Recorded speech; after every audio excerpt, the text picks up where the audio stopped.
আসসালামু আলাইকুম, Sabina health and tasty food কিচেনে সকলকে স্বাগত জানাই। আজ আমি কত সহজে কাঁঠাল ভাঙা যায় তারই একটি ভিডিও নিয়ে এসেছি। দেখুন, বাড়িতে আমি এই কাঁঠালটি ভাঙবো। এটা আমার বাপের বাড়ির গাছের কাঁঠাল। আর দেখুন কত বড়। এটা আমি বাড়িতেই, এটা থেকে আমি কাঁঠালের যে পিস সেগুলো বের করব।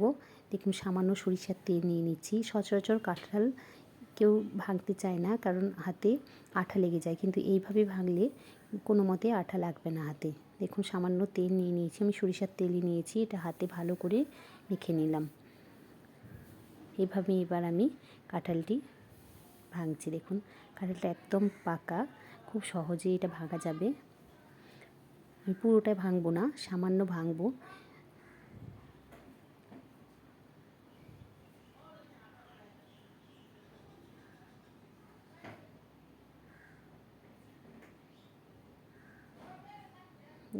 কাঁঠালটা কত নরম হয়ে গেছে।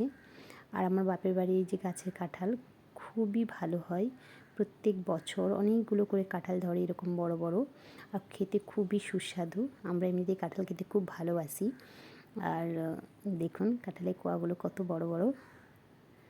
আর কাঁঠালটা কিন্তু এমনিতেও আঠা খুবই কম, আর চালটাও খুবই পাতলা, প্রচুর কোয়া থাকে। আমি খানিকটা ভাঙছি। দেখুন, আমি কতগুলো পিস বের করে নিয়েছি।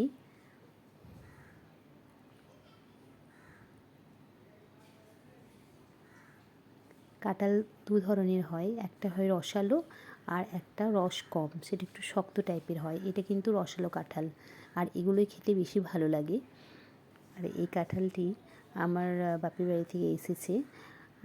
প্রত্যেক বছরই দিয়ে যান আব্বা কিংবা ভাই। দেখুন, এতগুলো আমি বের করেছি। এরপর কাঁঠাল থেকে আমি এর বীজগুলোকে আলাদা করব পিস থেকে। এটা আমি ঢাকা দিয়ে রেখে দিচ্ছি। এটার উপরে একটা আমি কাপড় দিয়ে দেবো। দেখুন, হাতে একটু আঠা লাগেনি, তেল দিয়ে নিয়েছিলাম বলে।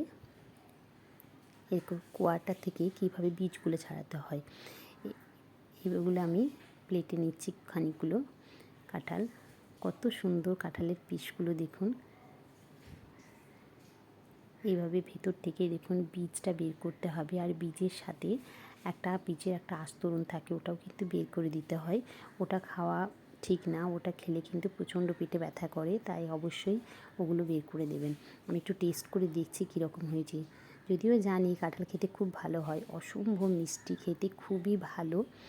আর আমার এই ভিডিওটি যদি আপনাদের ভালো লেগে থাকে তাহলে আমার এই ভিডিওতে লাইক দেবেন, আমার চ্যানেলটি সাবস্ক্রাইব করবেন, আর আমার এই ভিডিওগুলি বেশি বেশি করে শেয়ার করবেন। আর দেখার জন্য অসংখ্য ধন্যবাদ।